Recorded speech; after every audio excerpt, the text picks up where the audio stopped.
patients out of time from Lauderdale, Florida. Mr. Rosenfeld, thank you for willing us to come to Michigan. I appreciate coming to the great state of Michigan.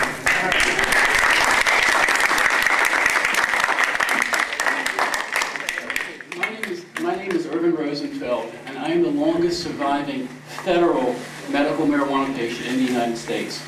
There are 5 patients currently in the country, and that will only be 5 because the Bush administration shut the program down in '92. I have a severe bone disorder called multiple congenital cartilaginous exostosis and a variant syndrome pseudo-hypoparathyroidism. Now this causes bone tumors to grow outwardly all throughout my body, growing into the muscles, into the veins. As a teenager, I had many operations, I was using all kinds of drugs, and I was an advocate against marijuana in the late '60s. Why would a healthy patient, a healthy person, use an illegal drug, when here I would hold up my baggie with all the prescriptions and say, look at me, look what I have to take, be thankful you're healthy. Went to college in Miami in '71, and there, because of peer pressure, I tried marijuana. And it did nothing to me. I didn't get high, it did nothing. People around me were getting high, I thought they were self-inducing it. About the 10th time I did it, I sat and played a game of chess for 30 minutes, and I hate chess. And as you see, I have trouble sitting. And I sat for 30 minutes, which was the first time in 5 years I did that. Now, I had morphine, I had Quaalude, I had Valium, you name the prescription I had it prescribed. And it dawned on me, I hadn't taken a pill for like 6 hours. Well, then why could I sit for the first time in 5 years? And then they passed me the garbage, marijuana. To me, that's all it was, pure garbage. That's the only thing I did differently, was this garbage. Well, I've got an analytical mind. My family's in medicine. My great uncle was head of pediatrics at Johns Hopkins. My uncle taught pediatrics at Yale. My sister was head of nuclear medicine at Duke. Here's the garbage that might have medical value. So we researched it. And lo and behold, guess what? Marijuana was used in this country from 1860 to 1937.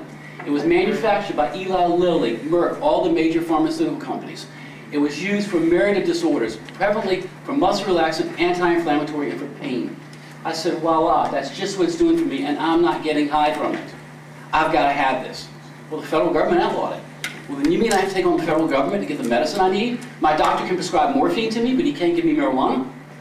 Well, that's the way it is. So that's what I did, because I didn't like being labeled a criminal. So I took on the federal government.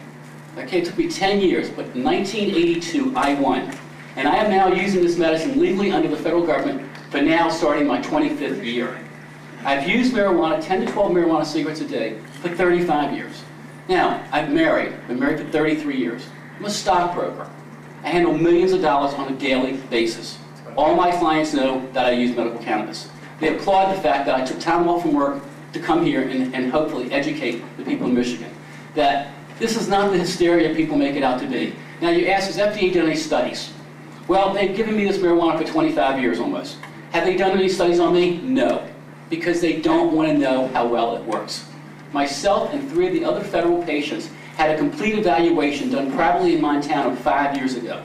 They did brainwave testing, IQ testing, respiratory, blood work, you name it. We tried to look at everything aspect to see what harm this had caused us. Because again, when you have a debilitating disease that you didn't ask for, we did believe what the government's rhetoric was saying. This could harm us. But we've harmed so much to begin with, but the benefits would outweigh any harm. Well, so we did this testing, assuming that we'd find some problems. Well, guess what? All 4 of us were just perfectly fine.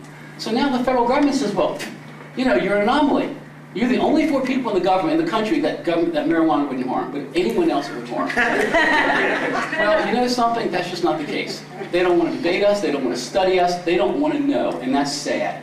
Because there are people in this country that are sick and didn't ask for it. They didn't wake up in the morning, and your brother didn't wake up and say, well, you know, if I could just catch AIDS, then maybe I could use marijuana to take away nausea from my chemotherapy, for the AIDS wasting-away syndrome. Or somebody says, gee, if I could just get cancer, then doing through chemotherapy, I could get marijuana and take away the nausea. Nobody asked for it.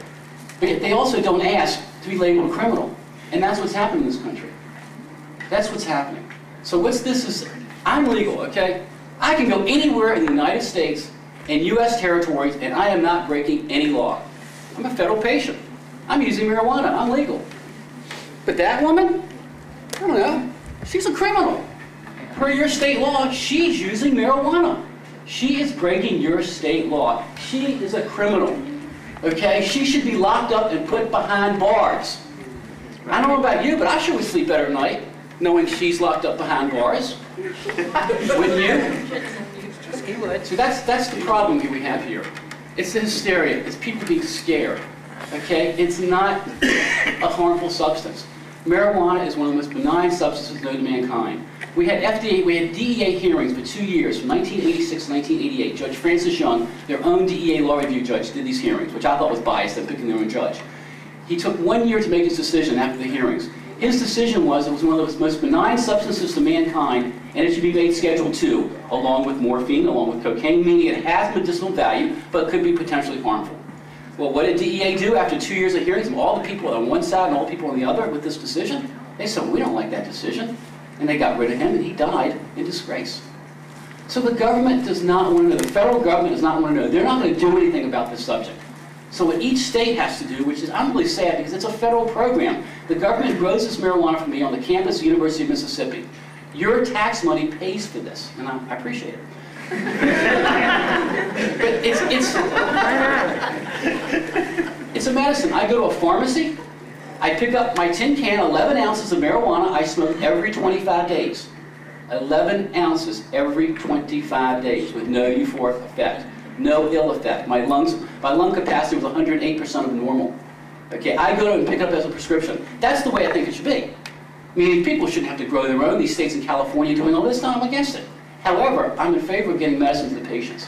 That's the most important aspect. And if that's the only way that they're going to pass laws, and the federal government's not going to enact a federal policy so other people can pick it up as a prescription, well, if they're not going to do that, the states are left up on their own. They've got to do what they can.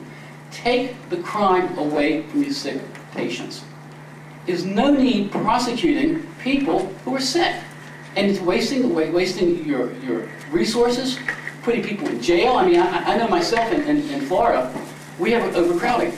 Well, they arrest a nonviolent criminal, they may be putting that person in jail and letting out a violent criminal. And all because of a weed that's been around for generations and centuries.